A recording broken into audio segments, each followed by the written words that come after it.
Tacitus' alleged negative statements about the third sex by High Priest J. Carlson. Something that is very pathetic is how non-satanic neo-pagans spread a disease which is the misinterpretation of Cornelius Tacitus' writings that supposedly state that the ancient pre-Christian Germanic pagan tribes were against homosexuality, like the Abrahamic religions are, and that they would kill homosexuals by drowning them in bogs. The neo-pagan Christians rely on these misinterpretations of Tacitus's writings in quite a similar way that their ugly Christian fundamentalists and fanatical Muslim cousins use the Bible and Quran scriptures against homosexuality to condemn the third sex, despite some contradictory homoeroticism in the Old Testament, as well as in the Jewish Gospels that God didn't make the usual fuss about, and the hypocritical homosexuality found within the Catholic Church. Overall, the Bible is quite rabid against the third sex and homosexual behavior in general, promising that the third sex, who acts upon their inclinations, is doomed to eternal punishment unless they admit that homosexuality is a sin, that is in the same category as bestiality and murder, and repent from it. There are other Christians and Christian traditions, however, that believe that homosexuality is just as much of, or even worse of an unforgivable sin, than blaspheming the worthless and rotten, despicable enemy piece of excrement, the Holy Spirit. Even though the third sex doesn't have it very good with Christianity or any other enemy religion, heterosexuals don't have it any better when all is said and done. And if you are a white Gentile, a subliminal message of Christianity is that the white race of Gentiles are outside of the reach for Christ's salvation, because we come from Satan, and it is Satan's bloodline that flows through our veins, which makes white Aryans, being born in the first place, an unforgivable sin against the demiurge, an inferiority entity who claims to be the ultimate God and creator of the universe, but who is created by the enemy people, and who is behind communism and the Christian, Muslim, and other Jewish religions. Despite the wishful claims of the Asatru and Odinist Christian fundamentalists, this sermon focuses on the fact that Tacitus's writings ultimately do not make any inclination or indication that the third sex or homosexuality were viewed negatively by the pre-Christian satanic Germanic pagans. I know this truth is inconvenient for the Christian who think they are Odinists, but like nature herself, reality is also cruel to those who cannot accept it. In his book, The Origins and Role of Same-Sex Relations in Human Societies, James Neal states an observation of the Roman writer Tacitus has sometimes been used to claim the Germanic tribes condemned homosexuality. Tacitus stated that the Germans drowned in swamps those who were ignavis et imbelles et corpore infames, which usually translated as slothful and unwarlike and infamous in body. The later expression has been taken by some to mean passive homosexuals, perhaps those above a certain age. However, this seems to be a superficial meaning which comports nicely with the anti-homosexual prejudice of its adherents. To apply the phrase, those with infamous bodies, to homosexuals would not have made any sense to readers of the period in which Tacitus wrote. The Roman Empire of the 1st century AD, where homosexuality was taken for granted, participated in by a vast majority of the population at some point in their lives, and where male homosexual prostitutes were so well established that their earnings were taxed and they had their own national holiday. A description of homosexuals as corpore infames in fact resembles more the anti-homosexual preaching of aesthetic Christians clerics of late periods. The phrase more likely was meant by Tacitus to refer to the deformed or those who avoided military service by maiming themselves, which would be consistent with the first two categories of individuals named by Tacitus, the slothful and unwarlike, and who would be people who would have no place in the rigidity ordered scheme of things contemplated by the Germanic military ethic. Although effeminate passive homosexuals have always existed as part of the third sex, it is unfortunately true that Marxism has turned many of today's homosexuals into slothful and unwarlike creatures who don't care about anything but sex and how fabulous their hair looks, or gay fashion trends, not to mention petty gossip and enemy celebrity worship, which is a huge contrast to the satanic warrior religion that the third sex originally were a part of. This type of the third sex, however, still isn't what Tacitus was referring to, and like the Christians, some can be corrected. Tacitus wasn't referring to homosexuals' active or passive roles in their sex roles, but he was referring to a form of eugenics that judged a person by their physical conditions, not their sexual preferences. This doesn't stop Odinist Christian fundamentalists from stretching their imaginations to make this about homosexuality, though. In Nazism, which is Satan's New World Order, it will be the Christians and related filth who wish that homosexuality could be eliminated and that will be drowned in bogs, instead of homosexuals who care about their race, but just have a different sexual preference from their heterosexual brothers and sisters. Likewise, if homosexual Marxists want to survive in Satan's New World Order, they will have to get rid of the Marxism, adopt Satanism and an organic pagan way of life, and learn to care about their race once again. This may seem impossible, but in reality it is much easier than it seems.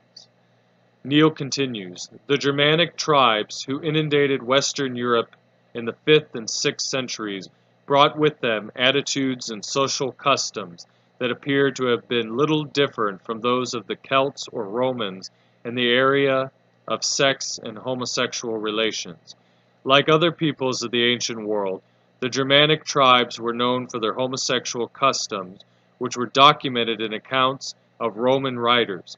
The 5th century AD Roman and teacher Quintilian cited the Germans' high regard for homosexual love in one of his oratorical works. In the late 4th century, Ammianus Marcellinus wrote of homosexual customs among the Tefeli, a Germanic tribe related to the Goths, which involved formal homosexual relationships between warriors and young men undergoing initiation and military training.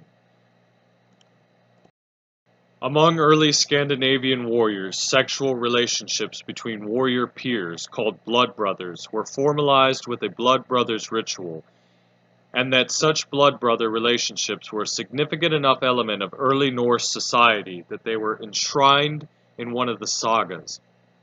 Archaeological evidence indicates that such peer relationships may have dated back as far as 2000 BC, to the time of the arrival of the first Indo-Europeans in North Europe.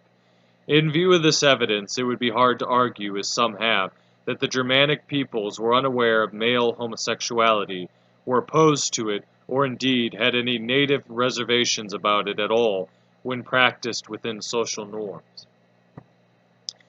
It is quite ironic that Odin is one of Satan's names, and yet neo-pagan Christians who condemn homosexuality call themselves Odinists.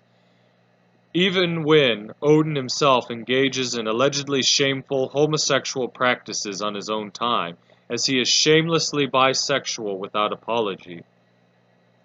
The gods of hell appreciate the privacy of their private lives respected, but many of our gods are open about having bisexual feelings, and they are even known to share both heterosexual and homosexual intimacy, not only among themselves, but also with human companions.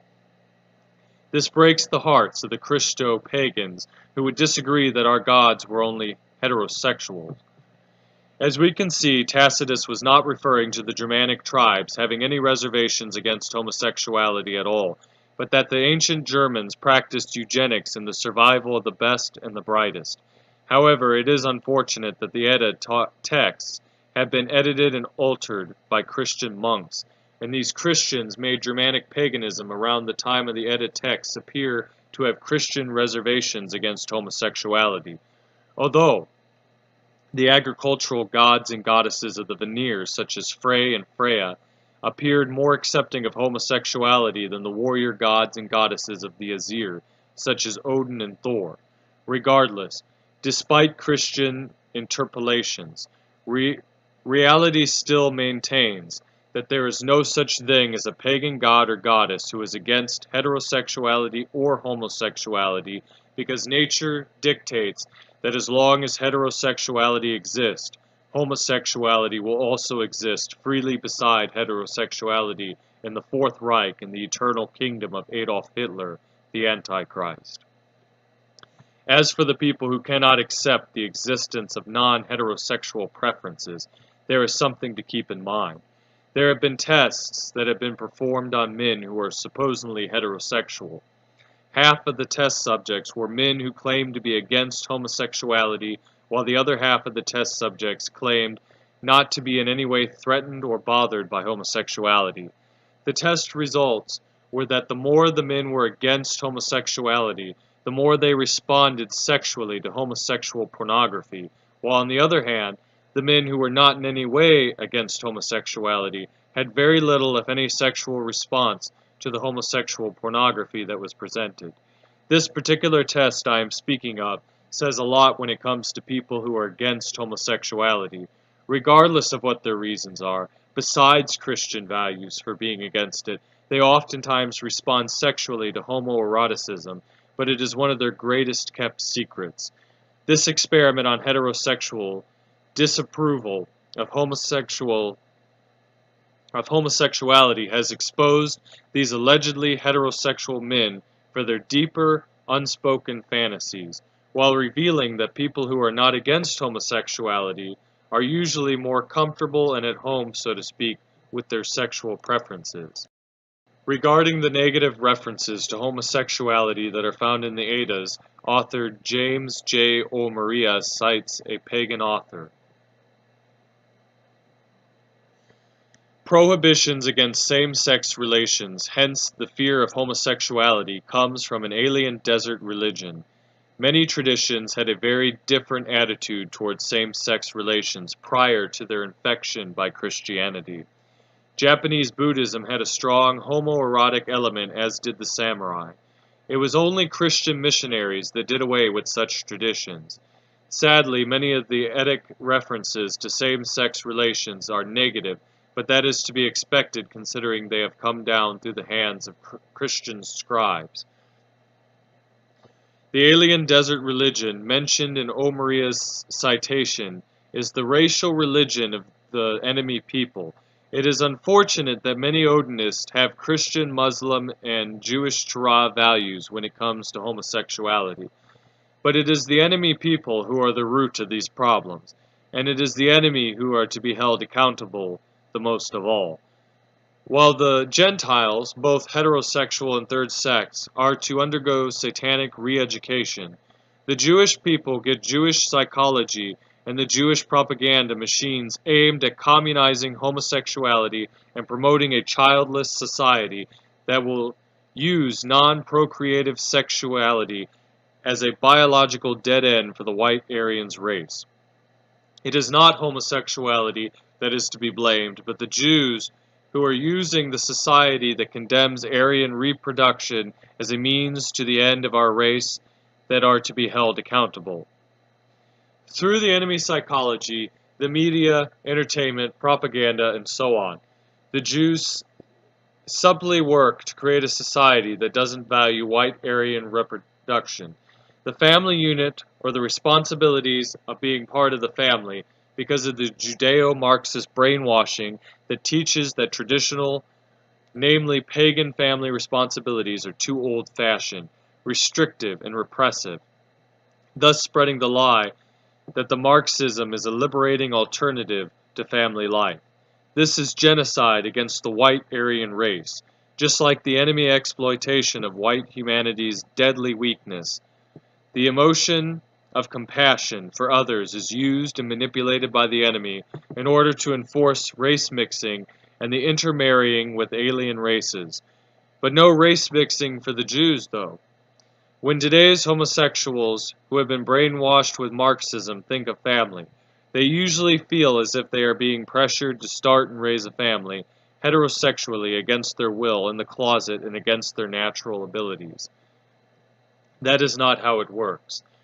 The third sex serves as a mother and father figures of entire nations, as well as the roles of sons and daughters, and brothers and sisters for their already existing families that they are a part of, as well as warriors on the battlefields.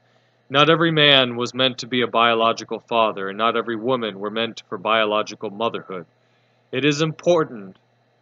It is through Christianity and all other sects of Judaism that the enemies have been wrecking the Aryan family unit, despite Christianity's claim that it focuses on family.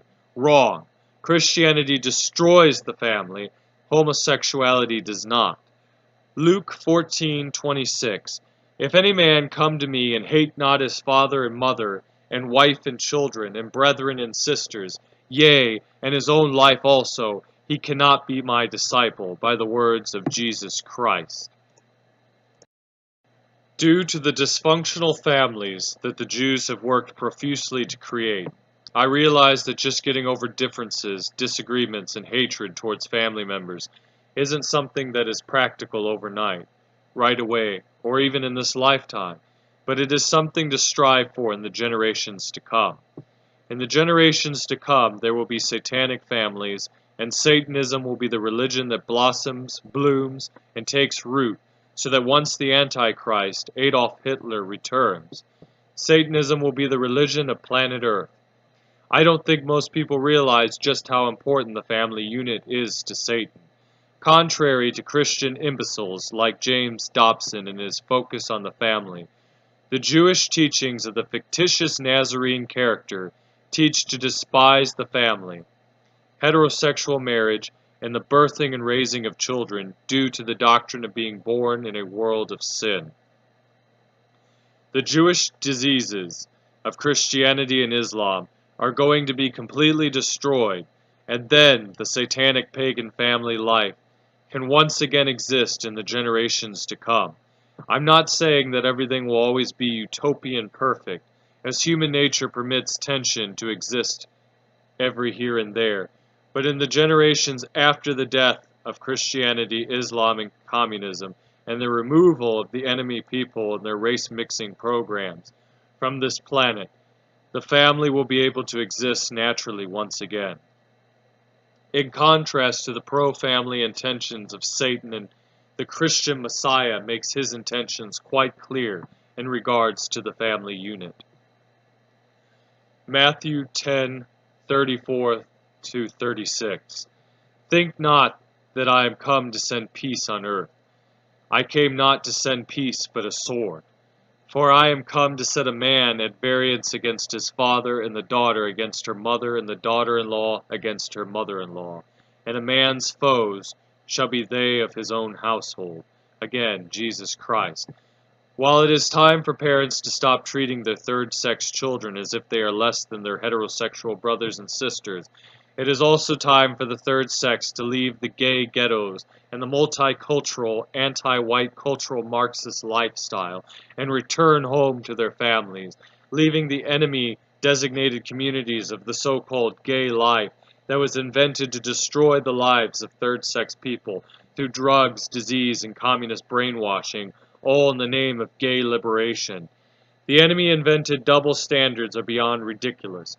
This double-sided hypocrisy is the work of the Jews, who always work toward the equation of problem plus reaction plus solution equals the enemy one world, global, universal communist dictatorship with Jesus Christ on his throne, reigning from Jerusalem, the headquarters of the enemy version of the New World Order, and with his fellow enemy brethren. Luckily, Adolf Hitler, the Antichrist, has prevented the coming of the Christian Messiah, contrary to what people who have lesser intelligence believe. The Christian Messiah is the Jewish Messiah. Both the Jewish Christian Bible and the Jewish Islamic Quran are consistent in maintaining that the Antichrist is not a Jew, but the Assyrian, the Aryan. Nazism is Satan's New World Order. The enemy people know that they are fighting a battle that they are losing and a battle that they will permanently lose. But being the true haters that they are, they aim at taking their winning enemies down with them. This is a call to spiritual warfare, until only physical warfare is optional. You would be surprised at just how much satanic spiritual warfare can do in regards to making things much less worse than they would be without the spiritual warfare. Never take satanic spiritual warfare for granted. Through Satan, the Antichrist, and the powers of hell, we have the power to remove our enemies without physical combat. And the best thing of all is that satanic spiritual warfare, by using the powers of one's mind and soul, is perfectly legal and free. As far as the third sex, homosexuality, goes, the Nazism of the Joy of Satan Ministries is the only religion that accepts the third sex without being hypocrites. But like heterosexuals, homosexuals must be serious and dedicate to our cause.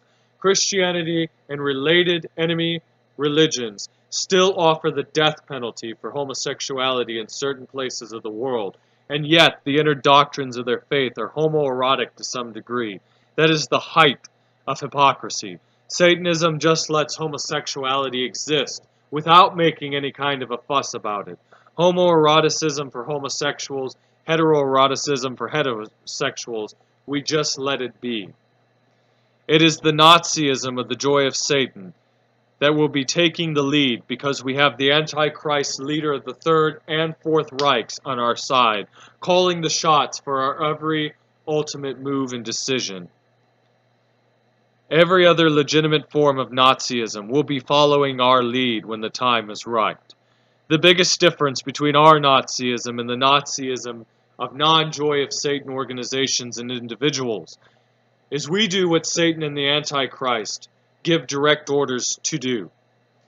Our days of being a minority will end as more of our people wake up.